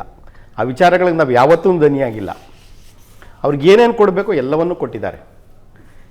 ಸುಮ್ಮನೆ ಇಲ್ಲದನ್ನು ನಾವು ಆಗ ಮಾಡ್ತೀವಿ, ಈಗ ಮಾಡ್ತೀವಿ, 80% ಮಾಡ್ತೀವಿ, ಅದಾಗದೇ ಇರೋದು ಕೆಲಸ. ಸುಮ್ಮನೆ ಎರಡೂ ಸಮುದಾಯಗಳು ಬಲಿಷ್ಠರಾಗಿದ್ದಾರೆ, ಪ್ರಬಲರಾಗಿದ್ದಾರೆ, ಆರ್ಥಿಕವಾಗಿ ಚೆನ್ನಾಗಿದ್ದಾರೆ ಅಂತ ಯಾರು ಹೇಳಿದ್ದು? ಯಾವತ್ತಿನ ಅಧ್ಯಯನ ಹೇಳ್ತಾ ಇದೆ? ಇವತ್ತಿನ ಅಧ್ಯಯನ ನೋಡಿ. ಒಕ್ಕಲಿಗರಲ್ಲಿ ಎಷ್ಟು ಜನ ಬಡವರಿದ್ದಾರೆ. ಬೈಫರ್ಕೇಷನ್ ಆಗಿ ಹಳೆ ಮೈಸೂರು ಭಾಗದಲ್ಲಿ ಉದಾಹರಣೆಗೆ ಮಂಡ್ಯ ಜಿಲ್ಲೆ 20 ಕುಂಟೆಗೆ ಬಂದಿದ್ದಾರೆ ತಲಾ. ಬೆಂಗಳೂರಿನಲ್ಲಿ 99% ಲ್ಯಾಂಡ್ಲೆಸ್ ಪೀಪಲ್ ಇದ್ದಾರೆ. ಬೆಂಗಳೂರು ಗ್ರಾಮಾಂತರ ಜಿಲ್ಲೆಯಲ್ಲಿ 70% ಲ್ಯಾಂಡ್ಲೆಸ್ ಪೀಪಲ್ ಇದ್ದಾರೆ. ಕೈಗಾರಿಕಾ ಅಭಿವೃದ್ಧಿಯ ಚಿಂತನೆಗಳಿಂದ ಬಹುತೇಕ ಭೂಮಿಗಳನ್ನು ಅಕ್ವೈರ್ ಮಾಡ್ಕೊಂಡಿದ್ದಾರೆ. ಅವೆಲ್ಲ ಭೂಮಿಗಳು ಬಡವರಿಲ್ಲದೆ ಇರೋ ಕಮ್ಯುನಿಟಿ ಇಲ್ಲ ಸರ್. ಎಲ್ಲರಲ್ಲೂ ಬಡವರು, ಎಲ್ಲ ಜಾತಿಗಳಲ್ಲೂ ಬಡವರಿದ್ದಾರೆ, ಎಲ್ಲ ಪಂಗಡಗಳಲ್ಲೂ ಉಪಪಂಗಡಗಳಲ್ಲೂ ಬಡವರಿದ್ದಾರೆ. ಆದರೆ ನೀವು ಸಾಮಾಜಿಕವಾಗಿ ಮೇಲ್ವರ್ಗದ ನಾವು ಸಾಮಾಜಿಕವಾಗಿ ಮೇಲಿದ್ದೀವಿ ಅಂತ ಹೇಳಿ ನಮ್ಮನ್ನು ತುಳಿಯುವಂಥ ಕೆಲಸ ನೀವು ಮಾಡ್ತೀವಿ. ನಿಮ್ಗೆ ಎಲ್ಲ ಫೆಸಿಲಿಟಿ ಕೊಟ್ಟಿದ್ದಾರೆ. ನಿಮಗೆ ಗ್ರಾಮ ಪಂಚಾಯತಿಯಲ್ಲಿ ಕೊಟ್ಟಿದ್ದಾರೆ, ಜಿಲ್ಲಾ ಪಂಚಾಯತಿಯಲ್ಲಿ ಕೊಟ್ಟವ್ರೆ, MLA ಕೊಟ್ಟಿದ್ದಾರೆ, MP ಕೊಟ್ಟಿದ್ದಾರೆ, ಸರ್ಕಾರದ ಫಂಡಲ್ಲೆಲ್ಲ ಕೊಟ್ಟಿದ್ದಾರೆ. ಈಗ ಮೀಸಲಾತಿಯನ್ನು ಮೊನ್ನೆ ಸರ್ಕಾರ ಹೇಳ್ತದೆ ಮುಸ್ಲಿಂ ಅವರಿಗೆ 4% ಮೀಸಲಾತಿಯನ್ನು ತರ್ತೀವಿ ಅಂತ ಮೊನ್ನೆ ಸರ್ಕಾರ ವಿಧಾನಸಭೆಯಲ್ಲಿ ಬಡ್ಜೆಟ್ನಲ್ಲಿ ಘೋಷಣೆ ಮಾಡ್ತದೆ. ಹಾಗೆ ನಾವೇನು ವಿರೋಧ ಮಾಡಿದ್ವಾ? ಆದರೆ ಪ್ರವರ್ಗದಲ್ಲಿ ಬರ್ತಕ್ಕಂಥ 1A ಇರ್ಬೋದು, 2A ಇರ್ಬೋದು, 3B 2B ಇವ್ರಿಗೆಲ್ರಿಗೂ ಹಿಂದುಳಿದ ವರ್ಗದಲ್ಲಿ ಇರ್ತಕ್ಕಂಥವ್ರು ಎಲ್ರಿಗೂ ಮೀಸಲಾತಿಯನ್ನು ಕೊಡಬೇಕು. ನೀವು KDBನಲ್ಲಿ ಕೊಡ್ತೀರಾ, ಮತ್ತು ಹೌಸಿಂಗ್ ಸೊಸೈಟಿನಲ್ಲಿ ಕೊಡ್ತೀರಾ, ಮತ್ತು ಗುತ್ತಿಗೆನಲ್ಲಿ ಕೊಡ್ತೀರಾ. ಈ ಬೇರೆ ನಾವೇನು ಮಾಡ್ತಾ ಇದ್ದೀವಿ? ಒಕ್ಕಲಿಗರಲ್ಲಿ ಏನು ಬಡವರಿಲ್ವಾ? ಒಕ್ಕಲಿಗರ ಪರ್ಸೆಂಟೇಜ್ 4% ಕೊಟ್ಟಿದ್ದೀರಾ, ಲಿಂಗಾಯತರಿಗೆ 5% ಕೊಟ್ಟಿದ್ದೀರಾ. ನಮ್ಮಲ್ಲೇನು ಬಡವರಿಲ್ವಾ? ಸಾಮಾಜಿಕ ನ್ಯಾಯ ಅಂತ ಹೇಳ್ತೀರಾ. ಸಾಮಾಜಿಕ ನ್ಯಾಯ ಅಂತ ಹೇಳಿದ್ಮೇಲೆ ಎಲ್ರಿಗೂ ಒಂದೇ ಮಾಡಬೇಕು. ನೀವು ಕಮಿಟಿ ಮಾಡಿದ್ದೀರಾ, ಹಿಂದುಳಿದ ವರ್ಗದ ಸಂವಿಧಾನ ನಿಗದಿಪಡಿಸಿರುವ 50% ಮೀಸಲಾತಿ ಇದೆಯಲ್ಲ, 50% ಮೀಸಲಾತಿಯಲ್ಲಿ SC ಸಮುದಾಯಕ್ಕೆ ಇರುವ ಮೀಸಲಾತಿಯ ಉದ್ದೇಶ ಆರ್ಥಿಕವಾಗಿ ಸಬಲರನ್ನಾಗಿ ಮಾಡುವ ಏಕೈಕ ಉದ್ದೇಶ ಅಲ್ಲ, ಅದು ಸಾಮಾಜಿಕ ಸಮಾನತೆಯನ್ನು ತರುವ ಉದ್ದೇಶ. ಈಗ ಯಾವುದೇ ಮೀಸಲಾತಿ ಆಗಲಿ ಯಾವುದು ಆರ್ಥಿಕವಾಗಿ ಸಬಲರಾಗಿ ಮಾಡಬೇಕು ಅಂತಿಲ್ಲ. ನಿಮ್ಮ ಮೀಸಲಾತಿ ಕೊಟ್ಟಿರೋದು 2 ಕಾರಣಕ್ಕೆ. ಒಂದು ಶಿಕ್ಷಣ ಮತ್ತು ಉದ್ಯೋಗ, ಎರಡಕ್ಕೆ ಮೀಸಲಾತಿಯನ್ನು ಸಂವಿಧಾನದಲ್ಲಿ ಕೊಟ್ಟಿರೋದು. ನೀವು ಯಾವುದಕ್ಕೆ ಮೀಸಲಾತಿಯನ್ನು ತಂದಿದ್ದೀರಾ? ಗುತ್ತಿಗೆಗೆ ತಂದಿದ್ದೀರಾ, KDBಗೆ ತಂದಿದ್ದೀರಾ, ಮತ್ತು ಹೌಸಿಂಗಲ್ಲಿ ತಂದಿದ್ದೀರಾ, ಬೇರೆ ಬೇರೆ ಇದಕ್ಕೆಲ್ಲ ಇದನ್ನು ಮೀಸಲಾತಿ ತೊಗೊಂಬಂದಿದ್ದೀರಾ. ಎಷ್ಟು % ಇದೆ ಕರ್ನಾಟಕದಲ್ಲಿ ರಿಸರ್ವೇಷನ್? ಇವಾಗ 76% ಮೀಸಲಾತಿ ಇದೆ. ಇವಾಗ 50% ಈಗ SC ಮತ್ತು ST ಅವರಿಗೆ ಈಗ ಸೇರಿಸಿದ್ರೆ 65% ಮೀಸಲು, 56% ಇದೆ. ಮತ್ತು EWS 10% ಇದೆ. ಆಮೇಲೆ ಹೈದರಾಬಾದ್ ಕರ್ನಾಟಕದ್ದು 8% ಇದೆ. ಮತ್ತು ಕ್ರೀಡಾಕೋಟದ್ದು 2% ಇದೆ. ಗ್ರಾಮೀಣ ಭಾಗದ್ದು ಎಷ್ಟು ಪರ್ಸೆಂಟ್ ಇದೆ? 1% 2% ಇದೆ. ಎಷ್ಟು 78% ಮೀಸಲಾತಿ ಇದೆ. ಇನ್ನೂ ಎಲ್ಲಿಗೆ ತಗೊಂಡೋಗ್ತೀರಾ ನೀವು? ಅದು ರಾಹುಲ್ ಗಾಂಧಿಯವರ ಘೋಷಣೆ ಇದೆ. ಈಗ ರಾಹುಲ್ ಗಾಂಧಿ ಅವರು ದೇಶದಾದ್ಯಂತ ಜಾತಿ ಗಣತಿ ಮಾಡಬೇಕು, ಯಾವ್ಯಾವ ಸಮುದಾಯಕ್ಕೆ ಎಷ್ಟೆಷ್ಟು ಬರ್ಬೇಕು ಅಷ್ಟು ಹಂಚಿಬಿಡೋಣ ಅನ್ನೋ ಥರ ಮಾತಾಡ್ತಾರೆ. 100% ಯಾರು ಗಣಿತಾರೆ? ಎಲ್ಲಿಂದ ಅಂತಾರೆ? ಯಾವ್ದ್ರ ಉದ್ದೇಶ ಏನು? ಮೀಸಲಾತಿ ಕಾನ್ಸ್ಟಿಟ್ಯೂಷನ್ ಏನ್ ಹೇಳಿದೆ? ನಾನು ಹೇಳಿರೋದು ಅಂಬೇಡ್ಕರ್ ಅವರು ಬರೆದಿರ್ತಕ್ಕಂಥ ಸಂವಿಧಾನ ಶೆಡ್ಯೂಲ್ 16 ತೆಗಿಯಕ್ಕೆ ಹೇಳಿ, 16 ಓದಕ್ಕೆ ಹೇಳಿ ಅವ್ರು ರಾಹುಲ್ ಗಾಂಧಿ ಅವ್ರಿಗೆ, ಮನೆ ಮುಖ್ಯಮಂತ್ರಿಗಳಿಗೆ. ಯಾರು ಸಮಾನತೆ ಬಗ್ಗೆ ಮಾತಾಡ್ತಾರಲ್ಲ ಅವರು ಶೆಡ್ಯೂಲ್ 16 ಓದಕ್ಕೆ ಹೇಳಿ. ಕಾರ್ಲ್ ಮಾರ್ಕ್ಸ್ನ ಸಮಾಜವಾದಿ ಚಿಂತನೆ, ಎಡಪಂಥೀಯ ಚಿಂತನೆಗಳನ್ನ ನೀವು ಯಾಕೆ ಇಡೀ ದೇಶದಲ್ಲಿ ಹೇಳ್ತಾ ಇದ್ದೀರಾ? ನಮಗೆ ಸಮಾಜವಾದ ನಿರ್ಮಾಣ ಮಾಡಬೇಕು ಅಂದರೆ ನೀವು ಎಲ್ರಿಗೂ ಸೌಲಭ್ಯ ಕೊಡಿ. ಈಗ ಆಗಿನ ಸ್ಥಿತಿಗಳು ಬೇರೆ, ಈಗಿನ ಸ್ಥಿತಿಗಳು ಬೇರೆ. ಎಲ್ಲ ವರ್ಗದಲ್ಲಿ ಬ್ರಾಹ್ಮಣರಲ್ಲಿ ಎಷ್ಟು ಜನ ಬಡವರು ಇದ್ದಾರೆ? ಉತ್ತರ ಕನ್ನಡದಲ್ಲಿ ಹೋಗಿ ನೀವು, ಪಾಪ ಅವ್ರ ಸ್ಥಿತಿಗಳು 10% ಇದೆ ರೀ. EWS ಎಲ್ಲಿದೆ ಅವ್ರಿಗೆ? ಎಲ್ಲಿ ಜಾರಿ ಮಾಡಿದ್ದಾರೆ? ಸ್ಟೇಟ್ ಗೌರ್ಮೆಂಟ್ ಎಲ್ಲಿ ಜಾರಿ ಮಾಡಿದ್ದಾರೆ? ಸ್ಟೇಟ್ ಗೌರ್ಮೆಂಟ್ ಜಾರಿನೇ ಮಾಡಿಲ್ವಲ್ಲ. EWS ಏನಾದ್ರು ಸ್ಟೇಟ್ ಗೌರ್ಮೆಂಟ್ ಜಾರಿ ಮಾಡಿದರೆ ನೇರವಾಗಿ ಮುಸ್ಲಿಮರಿಗೆ ಲಾಭ ಆಗ್ತಾ ಇತ್ತದು. ಮುಸ್ಲಿಮರು OBC ಇರಲಿಲ್ಲ, OBC ಬಂದ್ಬಿಟ್ಟು EWS ತಗೊಳ್ಳೋರು. ಯಾಕೆ ದೊಡ್ಡವ್ರು ನಗ್ತಾ ಇದೆ? ಇಲ್ಲ ಅಲ್ಲ, ಈಗ ಇದು ಏನಾಗಿದೆ, ಚರ್ಚೆ ಬೇರೆ ರೀತಿ ಹೋಗ್ತಾ ಇದೆ. ಇವತ್ತಿರ್ತಕ್ಕಂಥ ಸಬ್ಜೆಕ್ಟ್ ಏನು, ರಾಜ್ಯ ಸರ್ಕಾರ ಕಳೆದ 10 ವರ್ಷಗಳ ಹಿಂದೆ ಏನು ಈ ಜಾತಿ ಗಣತಿ ಅಥವಾ ಆರ್ಥಿಕ ಸಾಮಾಜಿಕ ಸ್ಥಿತಿಗತಿಗಳ ಬಗ್ಗೆ ಅಧ್ಯಯನ ಮಾಡೋ ಇದ್ದಂಥ ಒಂದು ಸರ್ವೆನ ಇವತ್ತು ಚರ್ಚೆಯಲ್ಲಿ ಕ್ಯಾಬಿನೆಟ್ಟಲ್ಲಿ ಅನುಮೋದನೆಗೆ ಸಂದರ್ಭ ಬಂದಂಥ ಸಂದರ್ಭದಲ್ಲಿ ಯಾರ್ಯಾರು ವಿರೋಧ ಮಾಡಿದ್ರು, ಯಾರ್ಯಾರು ಇದಕ್ಕೆ ಒಪ್ಪಿಕೊಂಡ್ರು, ಅಥವಾ ಅವರ ವಿಭಿನ್ನ ಅಭಿಪ್ರಾಯಗಳನ್ನು ಯಾವ ರೀತಿ ಮಂಡಿಸ್ತರು ಅನ್ನೋದು ಆಗಬೇಕಾಗಿತ್ತು.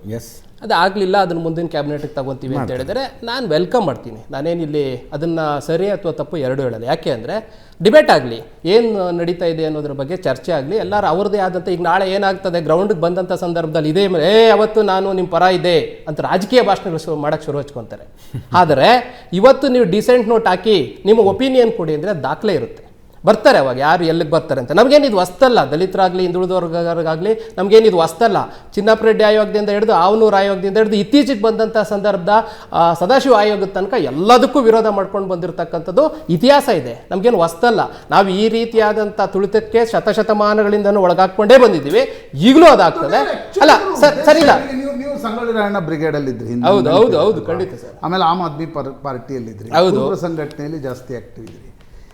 ಅಂದರೆ ಮೀಸಲಾತಿಯ ಪ್ರಮಾಣದ ಹೆಚ್ಚಳ ಮಾತ್ರ ಜಾತಿ ಗಣತಿಯ ಉದ್ದೇಶನ, ಅಥವಾ ಯಾವ್ಯಾವ ಜಾತಿಗಳದ್ದು ಏನು ಸ್ಥಿತಿಗತಿ ಇದೆ ಅಂತ ತಿಳಿದುಕೊಳ್ಳೋ ಉದ್ದೇಶನ? ಏನು ಸ್ಥಿತಿಗತಿ ಅಲ್ಲ, ಒಂದೇ ನಿಮಿಷ, ಏನು ಸ್ಥಿತಿಗತಿ ಇದೆ ಅಂತ ತಿಳಿದುಕೊಳ್ಳುವುದೇ ಇದರ ಉದ್ದೇಶ ಆಗಿದ್ರೆ ಅದೇ ಹೇಳ್ತೀನಿ. ನೀವು ಒಳ್ಳೆ ಪ್ರಶ್ನೆ ಕೇಳಿದ್ರಿ. ಇದರ ಉದ್ದೇಶನೇ ನಮ್ಗೆ ಅದು. ಯಾರು ರಾಜಕೀಯವಾಗಿ ಹೊರತುಪಡಿಸಿದ್ರೆ ಯಾವುದೇ ಸಮುದಾಯಗಳದ್ದು ಆರ್ಥಿಕವಾಗಿ ಮತ್ತು ಸಾಮಾಜಿಕವಾಗಿ ಶೈಕ್ಷಣಿಕವಾಗಿ ಅವ್ರು ಯಾವ ರೀತಿಯಾದಂಥ ಸ್ಥಿತಿಗತಿಗಳಲ್ಲಿ ಇದ್ದಾರೆ ಅಂತ ಹೇಳ್ಬಿಟ್ಟು ತಿಳ್ಕೊಬೇಕಾಗಿರೋದೇ ಈ ಸರ್ವೆಯ ಮೂಲ ಉದ್ದೇಶ. ಮೂಲ ಉದ್ದೇಶ ಅದೇ ಆಗಿದ್ರೆ, ಒಂದೇ ನಿಮಿಷ, ನಾನು ಬ್ರೇಕಿಗೆ ಹೋಗ್ಬೇಕು. ಮೂಲ ಉದ್ದೇಶ ಅದೇ ಆಗಿದ್ರೆ ಮಂತ್ರಿಗಳಿಗೆಲ್ಲ ಒಂದೊಂದು ಕಾಪಿ ಕೊಟ್ರಲ್ರಿ, ಆ ಕಾಪಿಲಿ ಒಂದು ಶಬ್ದನವರು ಇರಬೇಕಾಗಿತ್ತು. ಇಂಥ ಸಮುದಾಯದ ಸ್ಥಿತಿಗತಿ ಇಂಥವಿದಾವೆ, ಇಂಥ ಸಮುದಾಯದಲ್ಲಿ ಇಷ್ಟು ಜನ ಸರ್ಕಾರಿ ನೌಕರಿ ಇದ್ದಾರೆ, ಇಷ್ಟು ಜನ ಜನಪ್ರತಿನಿಧಿಗಳಿದ್ದಾರೆ, ಏನೋ ಒಂದು ಕೊಡಬೇಕಾಗಿತ್ತು. ಈಗ ಬರುತ್ತೆ ಇಲ್ಲ, ಇಲ್ಲ ಸಾರಿ, ಮಿನಿಸ್ಟರ್ಗಳಿಗೆ ಕೊಟ್ಟಿಲ್ಲ. ಅಲ್ಲ ಈಗ ಬರುತ್ತೆ, ಓಪನ್ ಆಗ್ಬೇಕಲ್ಲ ಸರ್. ಅದನ್ನೇ ಕೊಡದೆ ಏನ್ ಚರ್ಚೆ ಮಾಡ್ತೀರಿ? ಇಲ್ಲಿ ಒಂದೇ ಪುಟ ಕೊಟ್ಟಿರೋದಲ್ಲ ಅದು, ಅದನ್ನೇ ಕೊಡದೆ ಏನ್ ಚರ್ಚೆ ಮಾಡ್ತಾರೆ? ಖಂಡಿತ ಚರ್ಚೆಗೆ ಬರುತ್ತೆ. ಈಗ ಎಲ್ಲರೂ ಅದನ್ನು ಓಪನ್ ಆಗಿ ಯಾವ್ಯಾವ ಸರ್ ಪ್ರತಿ ಒಂದು ವರ್ಗನು ಯಾವ ರೀತಿಯಾದಂತ ಪರಿಸ್ಥಿತಿ ಇದೆ ಅಂತ ಹೇಳ್ಬಿಟ್ಟು ಇದೇ ಚಾನಲ್ ಅಲ್ಲಿ ನೀವೇ ಕರೆದು. ನನ್ನ ಪ್ರಶ್ನೆ ಇಷ್ಟೇ ದೊಡ್ಡಯ್ಯವರೇ, ನನ್ನ ಪ್ರಶ್ನೆ ಇಷ್ಟೇ. ಇದು ಸಾಮಾಜಿಕ ಆರ್ಥಿಕ ಶೈಕ್ಷಣಿಕ ಸಮೀಕ್ಷೆ ಅನ್ನೋದಾದ್ರೆ ಯಾವ್ಯಾವ ಸಮುದಾಯ ಸಾಮಾಜಿಕವಾಗಿ ಆರ್ಥಿಕವಾಗಿ ಶೈಕ್ಷಣಿಕವಾಗಿ ಹೆಂಗಿದ್ದಾರೆ ಅನ್ನುವ ಅಂಕಿ ಅಂಶಗಳನ್ನು ಸಂಪೂರ್ಣ ಓದಿದ್ದೀರಾ ಸರ್? ನಿಮ್ಗೆ ಸಿಕ್ಕಿದೆ ಫಾರ್ ಶೋರ್. ಅಲ್ಲ ಸರಿ, ಶೋರ್ ಬೇಡ. ನಿಮ್ಗೆ ವರದಿ ಸಿಕ್ಕಿದ್ಯಾ? ಈಗ ನಿಮ್ಗೆ ಸಿಕ್ಕಿಲ್ಲ ಅಂದ್ಮೇಲೆ ಹೌದು ಸಿಕ್ಕಿದೆ, ಹೌದು ಸಿಕ್ಕಿದೆ, ಅಸ್ಯೂಮ್ ಮಾಡ್ಕೊಳ್ಳೋದು ಇಲ್ಲ ಸರ್. ಇದುವರೆಗೂ ಟೇಬಲ್ ಆಗ್ಲಿಲ್ಲ, ಟೇಬಲ್ ಅಸ್ಯೂಮ್ ಮಾಡ್ಕೊಂತ ಇದ್ದಾರೆ. ನನಗೂ ಸಿಗ್ಲಿಲ್ಲ, ನಾನು ಅದೇ ಹೇಳ್ತಾ ಇರೋದು ಸರ್. ಅದೇ ಟೇಬಲ್ ಆಗ್ಲಿ ಅಂತ ಹೇಳ್ತಾ ಇರೋದು. ಈಗ ಸಚಿವರಿಗೆ ಸಿಕ್ಕಿದೆ ಸರ್, ಸಚಿವರಿಗೆ ಸಿಕ್ಕಿ ಕೊನೆ ಭಾಗಕ್ಕೆ ಬರ್ತಾ ಇದ್ವಿ. ರಾಜಕೀಯ ಪಕ್ಷದ ವಕ್ತಾರರಿಗೆ ಅತ್ಯಂತ ಕಡಿಮೆ ಅವಧಿ ಸಿಗ್ತಾ ಇರುವಂಥ ಡಿಬೇಟ್ ಇದು. ಕ್ವಿಕ್ ಆಗಿ 30 ಸೆಕೆಂಡ್. ನಾನು ಇನ್ನೊಂದು ಸಲ ರೇಣುಕಾ ಪ್ರಸನ್ನರನ್ನ ಮಾತಾಡಿಸ್ಬೇಕಾಗಿದೆ. ಇಲ್ಲ ಸರ್, ಏನು ತೊಂದರೆ ಇಲ್ಲ, ಯಾಕೆಂದರೆ ಸಾಕಷ್ಟು ಬಾರಿ ಇದ್ರ ಬಗ್ಗೆ ಚರ್ಚೆಗಳನ್ನ ಮಾಡ್ತಿರ್ತೀವಿ. ಎಸ್ ಸರ್, ಇವತ್ತು ಶೈಕ್ಷಣಿಕ ಆರ್ಥಿಕ ಸಾಮಾಜಿಕ ನ್ಯಾಯ ಒದಗಿಸಿಕೊಡುವಂಥ ಒಂದು ಮಂತ್ರಿಮಂಡಲದ ಆ ಸಚಿವರುಗಳು ಸರ್, ನಿಮ್ಗೆ ಅನಿಸುತ್ತಾ 3 ಬಾರಿ ಮಾಧ್ಯಮಗಳನ್ನ ಫೇಸ್ ಮಾಡದೆ ಹೋಗಿರೋದೊಂದು. ಒಂದು ಗ್ಯಾರಂಟಿ ಫೇಲ್ಯೂರ್ ಆದಾಗ, ಇನ್ನೊಂದು ಬೆಲೆ ಏರಿಕೆ ಜಾಸ್ತಿ ಆದಾಗ ನಿಮ್ಮ ಮಾಧ್ಯಮದವರು ಜನರು ಕೇಳ್ತಿದ್ದಾರೆ ಅಂದಾಗ ಓಡೋಗಿದ್ದು. ಇವತ್ತು ಈ ಸಚಿವರು 33 ಸಚಿವರು ಒಬ್ರು ಗಣತಿ ಅಂತಾರೆ, ಒಬ್ಬರು ಸಮೀಕ್ಷೆ ಅಂತಾರೆ. ಅರ್ಥ ಏನಿದೆ ಸರ್? ಸಮೀಕ್ಷೆ ಅಂದರೆ ಏನು, ಗಣತಿ ಅಂದರೆ ಏನು ಅನ್ನೋದೇ ಫಸ್ಟ್ ಆಫ್ ಆಲ್ ಜನರಿಗೆ ಇವರು ಅರಿವು ಮೂಡಿಸ್ತಾ ಇಲ್ಲ. ಯಾವಾಗ ಆಗುತ್ತೆ? ತಮ್ಮ ರಾಜ್ಯ ಬಿಡ್ಬೋದು. ಇದರಲ್ಲಿ ನಿಮ್ಮ ಮಿತ್ರ ಪಕ್ಷಕ್ಕೆ ಸಮಸ್ಯೆ ಇದೆ ಇಲ್ಲ ಸರ್. ಒಂದು ಅಜಿ ಸರ್ ಏನು ಗೊತ್ತಾ ಸರ್, ಸಿಂಪಲ್ ಆಗಿ ಹೇಳೋದು, ದೇವನೂರು ಮಹದೇವಪ್ಪ ಅವರು ಈ ಹಿರಿಯವರು ಒಂದು ಮಾತು ಹೇಳಿದ್ದಾರೆ. ಈ ಜಾತಿ ಗಣತಿ ಸಾಮಾಜಿಕ ನ್ಯಾಯ ಕೊಡಿಸ್ಲಿಕ್ಕೆ ಕಾಂಗ್ರೆಸ್ ಮುಂದೆ ಬಂದಿದೆ, ಪ್ರಶಂಸನೀಯ. ಆದರೆ ಜನರಲ್ಲಿ ಹಾಗೂ ಸಚಿವ ಸಂಪುಟದಲ್ಲಿ ಶಾಸಕರಲ್ಲಿ ಒಂದು ಸಂಶಯ ಇದೆ. ಲಕ್ಷಾಂತರ ಕೋಟ್ಯಾಂತರ ಜನ ಹತ್ರ ಹೋಗಿ ನೀವು ಸಮೀಕ್ಷೆ ಮಾಡಿಲ್ಲ. ದಯವಿಟ್ಟು ಇವತ್ತು ಮಾನವ ಸಂಪನ್ಮೂಲ ಹಾಗೂ ತಂತ್ರಜ್ಞಾನ ತುಂಬಾ ಮುಂದುವರೆದಿದೆ, ಅವ್ರನ್ನ ಬಳಸ್ಕೊಂಡು ಒಂದು ಸಮೀಕ್ಷೆ ಮಾಡಿ 3 ತಿಂಗಳಲ್ಲಿ.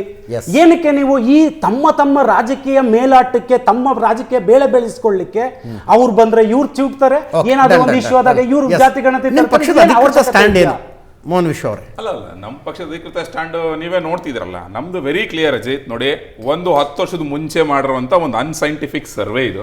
ನಾನು ಮಧ್ಯಾಹ್ನ ಯಾವ್ದೋ ಮಾಧ್ಯಮದಲ್ಲಿ ನೋಡ್ತಾ ಇದ್ದೆ, 10 ಜನಕ್ಕೆ ಹೋಗ್ಬಿಟ್ಟು ಅವ್ರು ಮೈಕ್ ಇಟ್ಕೊಂಡು ಕೇಳಿದ್ರು 10 ಜನ ನಮ್ಮ ಮನೆಗೆ ಬಂದೇ ಇಲ್ಲ, ನನಗೆ ಗೊತ್ತೇ ಇಲ್ಲ ಅಂತ ಹೇಳ್ತಾ ಇದ್ದಾರೆ. ನೋಬಡಿ ನೋಸ್ ಏನಾಗಿದೆ ಏನು ಎತ್ತ ಅಂತ ಹೇಳಿ. ಈ ನಿಲುವನ್ನು ತೆಗೆದುಕೊಳ್ಳುವ ಮೂಲಕ ಹಿಂದ ವರ್ಗಗಳು ನಿಮ್ಮ ಮೇಲೆ ಸಿಟ್ಟಾಗ್ತವೆ, ನಿಮ್ಮ ಪಕ್ಷದ ಮೇಲೆ.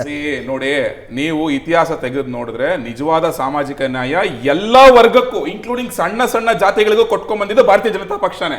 ಇಟ್ ಇಸ್ ನಾಟ್ ದಟ್ ದೊಡ್ಡ ಜಾತಿ ಸಣ್ಣ ಜಾತಿ ಹಂಗಲ್ಲ. ಆಯ್ತು, ಇವತ್ತು ಕಾಂಗ್ರೆಸ್ನವ್ರು OBCಗಳ ಬಗ್ಗೆ ಇಷ್ಟೆಲ್ಲ ಮಾತಾಡ್ತಾರಲ್ಲ ಸಿದ್ದರಾಮಯ್ಯನವರು, ಇತಿಹಾಸ ತೆಗೆದು ಮಾತಾಡೋಣ. ನಂಗೆ ಒಂದು 30 ಸೆಕೆಂಡ್ ಟೈಮ್ ಕೊಡಿ ನಂಗೆ. ಹಾಗಾದ್ರೆ ನೆಹರು ಕಾಲದಿಂದನೇ ಹೋಗೋಣ. 1953 ಕಾಕಾ ಕಾಲೇಕರ್ ಕಮಿಟಿ ರೆಕಮೆಂಡ್ ಮಾಡಲ್ಲ OBCದು ರಿಸರ್ವೇಶನ್, ರಿಜೆಕ್ಟ್ ಮಾಡಿದ ಯಾಕೆ 55 ನೆಹರು. ಅದಾದ್ಮೇಲೆ 55 ಇಂದ 66 11 ವರ್ಷ ಮುಗಿಸ್ಬೇಕು. Sorry, you have to give me the time. Nehru implement ಮಾಡಿಲ್ಲ, ಇಂದಿರಾ ಗಾಂಧಿ ಬಂದ್ರು, ಅವರು ಇಂಪ್ಲಿಮೆಂಟ್ ಮಾಡಿಲ್ಲ. ನೆಕ್ಸ್ಟ್ ಮಂಡಲ್ ವರದಿ ಜಾರಿ ಮಾಡಬೇಕು, ಒಂದು ಕಮಿಟಿ ಮಾಡಬೇಕು ಅಂತ ಮಾಡಿದ್ ಯಾರು? ಮೊರಾರ್ಜಿ ದೇಸಾಯಿ ಅವರು. ಅದಾದ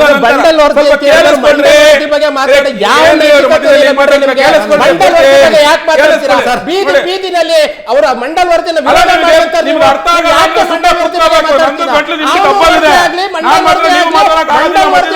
ಮಾತಾಡೋ ಯಾವುದೇ ನಿಮ್ಮ ಹತ್ರ